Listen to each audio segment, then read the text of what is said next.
This is Matt Garland, NMLS number 58700, better known as MG the Mortgage Guy. Go visit mgbookstore.com. Go pick up House Economics, the Real Estate Investors Manifesto. And we got a bunch of books coming to the bookstore, so stay tuned for that. I got superstar attorney Sabine Franco, and we're going to talk about wills and trust and what's the difference between them. So Sabine, can you break this down? What is a will and what exactly does it entail? So a will is instructions that you leave to a court to tell them how you want your stuff to be distributed to your family. So if you pass away, someone in your family needs to take this document to a court, and they're going to basically follow these instructions in order to get what you have to your family members. So it requires this process called probate. Now, what a will does, it tells the court who's in charge. So you have somebody who's called an executor. That's your personal representative. So it's going to tell the court, I want this person to be in charge to go to your bank and get the money from your bank. And I want these assets that I have to go to my kids, my spouse, my best friend, whomever. It's required for you to have a will in order for your wishes to be followed by the court. But if you don't have your wishes, then the court is going to do what they expect to do with your estate. They're going to say, here's the default, we're just going to do that. And it's also important if you have kids in order to say who's going to take care of your kids if something happens to you. And it's really important when you're a single parent, because then you don't have another parent. There are some people in your family who you definitely don't want your kids to be with, right? That's a fact. And the courts don't look at those sort of things. They just look at who's good on paper and what makes sense. And sometimes that's not the person you want to raise your kids. So that's the simplest way to say it. A will is instructions. So how do you set up a will? A will is fairly simple to set up. It's really just answering a few questions about who your loved ones are, what do you own, and who do you want it to go to. Now, you should sit down with an attorney to do it, but the more simpler it is, the more likely you can do it on your own. It's just that the states typically require you to have it signed in a certain way, like you got to have a witness or multiple witnesses. It has to be typed up. A lot of times states don't allow handwritten wills, so it can't just be like in your handwriting. So you got to follow what your state requires, and then that's it. Can you do a video will? No. No video wills? No, not that I'm aware of. Because you see that in the movies all the time. Where, like, they'll be in the movie and they'll be like, well, this is my last and I'm in right body, mind, and soul and all this other stuff. So that's just cap that we're seeing in the movies? Because if the state doesn't recognize that as a will, they're just going to use it as evidence, right? They might take into consideration what you said, but they're not going to say this is a legal document that we're going to follow according to our state's law. Okay. Mm-hmm. Okay. Good to know. What about a living trust? Okay. What is a living trust? So a living trust is a similar document, but it just works a little bit differently. So it's instructions that you leave to someone that's called a trustee. So basically that representative, the person who's going to step in and follow these directions. So you leave an instructions to say what you want to happen with your assets. The difference with it is that it does not require court interference. So you don't have to go to court. It remains private. It's not filed in the court. Nobody other than your trustee and the people who are going to benefit from it are going to know what's going on here. The other thing that's different with a trust is that it acts sort of like a business entity in the way that a business is, how it can own things, it can do transactions.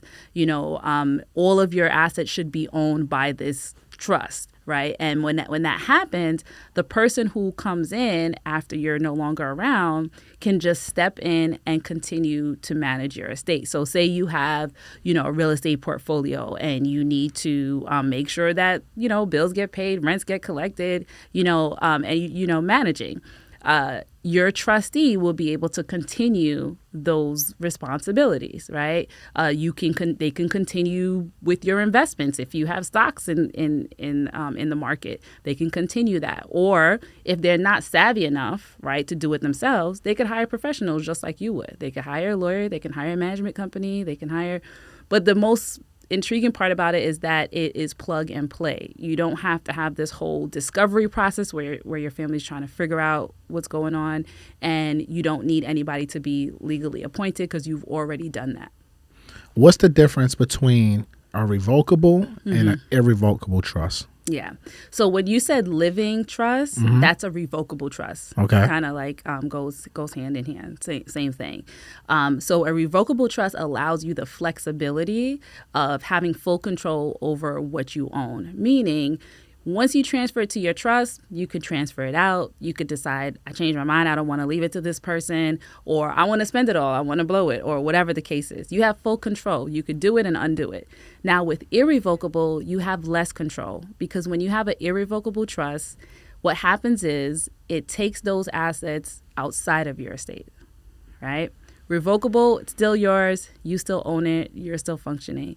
Now with irrevocable, it's almost like you don't own it anymore. You're putting it in this sort of fictitious thing, and now it's outside of you, has its own tax ID and things like that. And with the irrevocable trust, now you have to have somebody else in charge of it, even while you're alive. With a irrevocable trust, can you still make moves? You can. It just has to be a little bit more strategic. Say you have real estate in an irrevocable trust, and you sell that real estate. Now those proceeds belong to the irrevocable trust. They don't belong to you. So you have to be more strategic in how you access those funds and how it's basically set up if you still need to benefit from it. I don't want to make it too complex, but you could do it, but you have to be more strategic. So that's why we generally say you can't change it, right? Because we don't want people to think like it's something that you could just kind of like, freestyle, like here today, go on tomorrow type of thing. You have to have more planning in place. Like for instance, with an irrevocable trust, your beneficiaries, the people who you say are going to, receive your stuff when you're gone, your beneficiaries have to agree to changing it. Right? So now if you have a situation where you want to disinherit your kids or whatever the case is, everybody got to agree. Everybody got to agree. And who's going to agree to that? You know what I mean? They're not going to agree to that. So it becomes a little bit more tricky. Like sometimes what people will do is they'll have their spouse be the beneficiary, and maybe they can get access to some assets, or they might have a business in the irrevocable trust where they now work for the business. So they can still get money from the business. Like there are some ways, but it's not as easy. So it sounds like the revocable trust is the more flexible one. Yes. Where the irrevocable is more stringent, more guidelines. Yes. So why would I choose the irrevocable over the revocable? Perfect. So you would choose the irrevocable trust over a revocable trust if you have certain things that you're trying to basically avoid. Like, for instance, you have a large estate that potentially will be taxed heavily if you pass away. You might want to have some of that in an irrevocable trust because those assets, the stuff that you put in there, they can grow outside of your estate and it won't be taxed the same way, right? So I would choose irrevocable if I have a tax issue. Let's say that. Another reason you would choose irrevocable if, say, you're aging and you want to have access to, say, Medicaid or something like that, some sort of government benefit. You might choose an irrevocable trust because it takes those assets outside of your estate and they won't be able to be accessed. So you have that's like also having like a liability issue. Like, for instance, if you have a lawsuit and you want to make sure that your assets are not affected, you don't want them to take your house, your bank accounts, your investments, then you will put it in an irrevocable trust to be able to get it outside of your estate. But again, these type of strategies need to be planned ahead, because once you have a legal issue and you try to transfer assets outside of your estate, then they're going to say, okay, you're trying to commit fraud, and they're still going to be able to get access to it.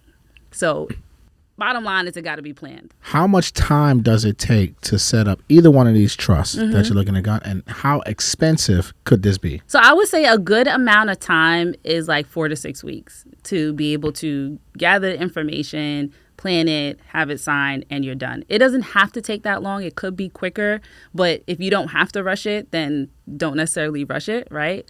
Now, in terms of price, it depends. If you're going the irrevocable route, it depends on why you're doing it. It's sort of like, what's the strategy? So it may end up costing a lot. It could be thousands of dollars. I don't know how to, depending on what it is. And think about it. You're only doing irrevocable trust when you have a lot at stake, basically. So it's relative to what you have. To what you have, With a revocable trust, you can get a revocable trust anywhere from, I would say, reasonably between $4,000 or so dollars across the board. Okay. Yeah. Well, look, this was a lot of information to unpack. I'm not the expert on this. This is why I brought Sabine on. Sabine, tell them how to find you. So my name is Sabine, also known as Sabine the Purpose Lawyer on social media, or you can find me at my firm's website, theambitiouslegacyfirm.com. Look, make sure y'all hit up my girl Sabine. Go get your trust, get your will, get both of them. Make sure you have an estate plan in place, because if you're out here buying real estate, especially if you're scaling your portfolio and you want to have generational wealth, you cannot do it without a proper estate plan, all right? So all of Sabine's information will be in the description of this video. And again, this is Matt Garland, NMLS number 58700, but better known as MG the Mortgage Guy. Peace.